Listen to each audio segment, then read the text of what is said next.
Bismillahirrahmanirrahim. Assalamualaikum warahmatullahi wabarakatuh.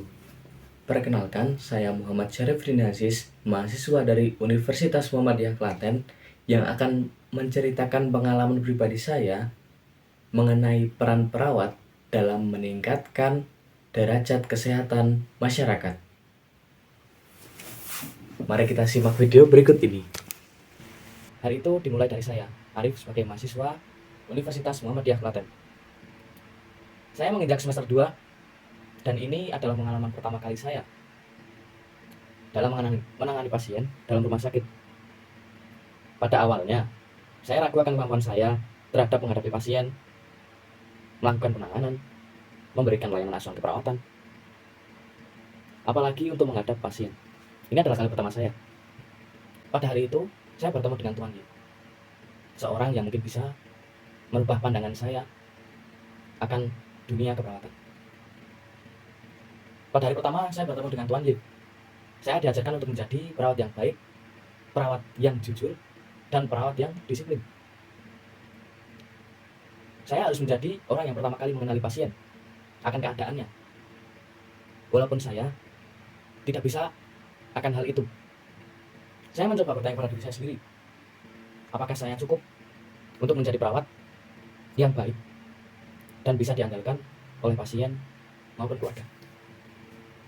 Waktu terus berlalu hingga saya berada di hari ketiga. Saya mendatangi rumah sakit dan merawat pasien, dan insya Allah baik. Di hari ketiga saya merawat pasien yang bernama Tuan D atau Mas D. Mas D ini tidak bisa beranjak dari tempat tidurnya. Sejak hari pertama saya merawat dia. Di hari ketiga saya berfokus untuk merawat pasien lain, tidak hanya Tuan D, tapi Tuan D ini menarik perhatian saya untuk memperhatikannya. Beliau hanya memencet bel untuk memanggil perawat, hanya untuk mengganti pampers. Karenanya Tuan D ini hanya diam dan tidak bisa beranjak dari bednya atau tempat tidurnya. Di hari itu saya hanya mendengar dari mulut beliau setelah memencet bel dan saya datangi beliau. Beliau hanya mengucapkan dua kata, Mas berak, Mas berak, Mas berak. Hari itu saya memenuhi hari saya untuk mengurusi berak beliau. Nah, tibalah pada siang hari Tuan Y ini mengajak saya untuk mobilisasi fisik pos operasi, karena Tuan D ini habis operasi atau post op sebelum masuk ruangan. Tuan Y mengatakan seperti ini, mari kita mobilisasi fisik terhadap Tuan D ini. Tuan D ini nggak bisa beranjak dari tempat tidur. Keluarganya pun mengatakan bahwa Tuan D ini belum pernah mencoba apapun selain berbaring di tempat tidur.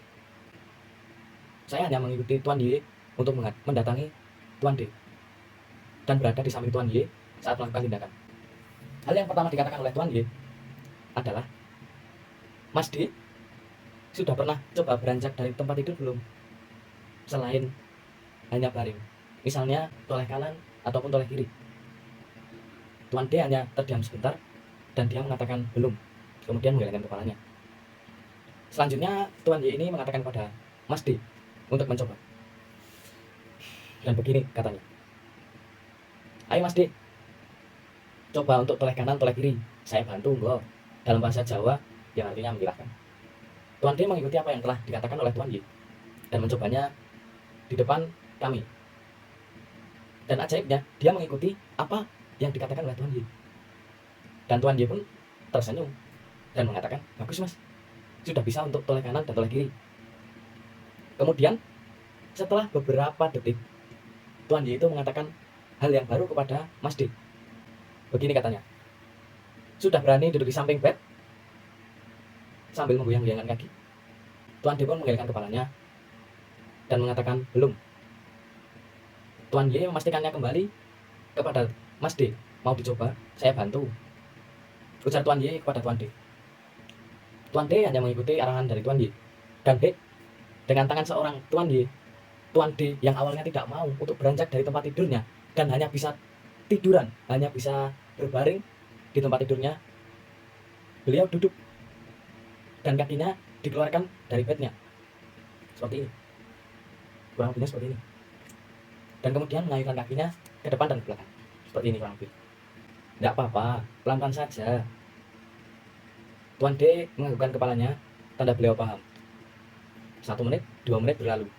Kami membiarkan Tuan D untuk menggontaikan kakinya dari depan ke belakang. Dan Tuan D mengatakan hal yang mungkin akan menjadi kabar baik bagi Tuan D untuk kedepannya. Tuan D mengatakan seperti ini, Mas D, mau belajar untuk berdiri? Nanti sambil jalan di samping bed, gol saya bantu, ujar Tuan Y kembali sambil menyodorkan tangannya terhadap Tuan D. Masih dengan senyumannya yang mensugesti pasien untuk percaya dan berani melakukan tindakan dengannya. Dan ajaibnya, Tuan D mengiyakan apa yang dikatakan oleh Tuan Y. Tuan D mulai beranjak dari tempat tidurnya sambil menyambar tangan Tuan Y. Habis dari duduk, dia mencoba untuk berdiri dan menyambar tangan Tuan Y. Dan mencoba untuk berdiri. Dimulai dari awal mula, sempoyongan, ke kanan, ke kiri, agak deglek, dan tidak bisa berdiri tegak lama. Kemudian, lama-kelamaan, beliau bisa menopang tubuhnya yang kurus itu. Kita seperti mengajarkan anak kecil untuk berdiri, atau biasanya yang bisa disebut entetah kalau dalam bahasa Jawanya. Kalau dalam bahasa Indonesianya kayak membantu untuk berdiri.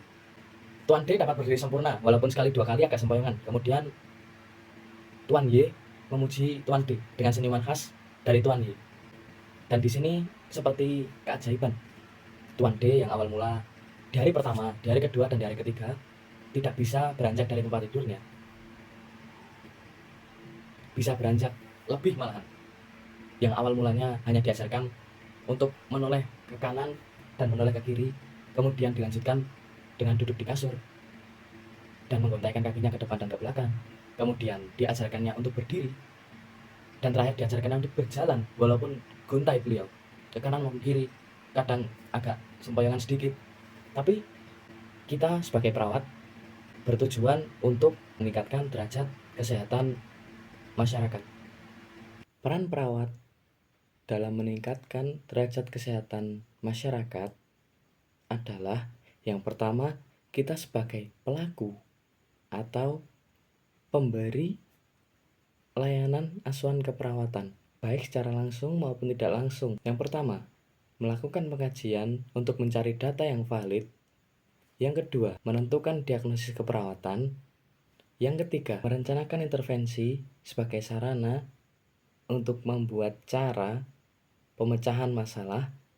Yang keempat, melaksanakan tindakan keperawatan sesuai dengan rencana keperawatan. Yang kelima, melakukan evaluasi terhadap asuhan keperawatan yang telah diberikan. Satu lagi teman-teman, yang bisa diingat sampai kapanpun, perawat bukanlah pembantu dokter. Perawat adalah perawat. Perawat merupakan sebuah profesi yang menjadi partner dokter di tenaga kesehatan. Sekian video dari saya. Apabila ada lebihnya, itu dari Allah SWT, dan apabila ada kurangnya, itu dari saya pribadi. Saya Arif, mohon pamit. Wassalamualaikum warahmatullahi wabarakatuh.